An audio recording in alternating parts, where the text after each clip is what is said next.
நண்பர்கள் அனைவருக்கும் வணக்கம். நீச்சபங்க ராஜயோகம் என்பதை பற்றி இப்பொழுது பார்க்கலாம்.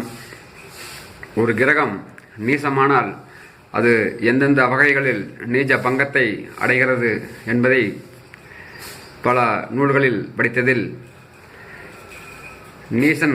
நீசமான கிரகத்துக்கு வீடு கொடுத்தவன் ஆட்சியாவது, உச்சமாவது, இது போன்ற ஒரு 2-3 விஷயங்கள் மட்டும்தான் தெரிந்து கொள்ள முடிந்தது. ஆனால் ஜோதிட கலையரசு ஆதித்யா குருஜி அவர்களின் புத்தகத்தில் 10 வகையாக அதை பிரித்திருக்கிறார். அதாவது சூரியன் நீசமாவது துலாம் ராசியில், சந்திரன் நீசமாவது விருச்சிக ராசியில், செவ்வாய் நீசம் ஆவது கடகம் ராசியில், புதன் நீசமாவது மீனம் ராசியில், குரு நீசம் பெறுவது மகர ராசியில், சுக்கிரன் நீசமடைவது கன்னி ராசியில், சனி நீசமடைவது மேச ராசியில். இந்த நீசமான கிரகங்கள் எப்படியெல்லாம் நீச்ச பங்கத்தை அடைகிறது என்பதை குருஜி அவர்கள் அழகாக விளக்கியிருக்கிறார். அது எப்படி என்றால்,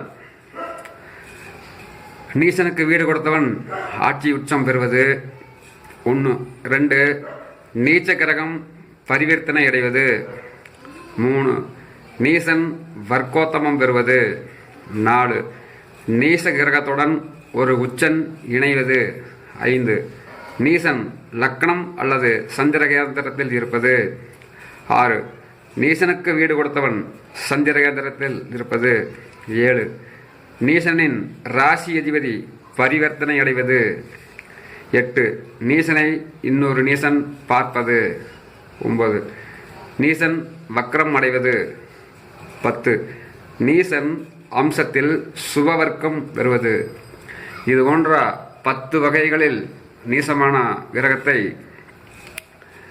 அதன் பங்கத்தை கண்டுபிடிக்கும் விதத்தை குருஜி அவர்கள் அழகாக விளக்கியிருக்கிறார். மேலும்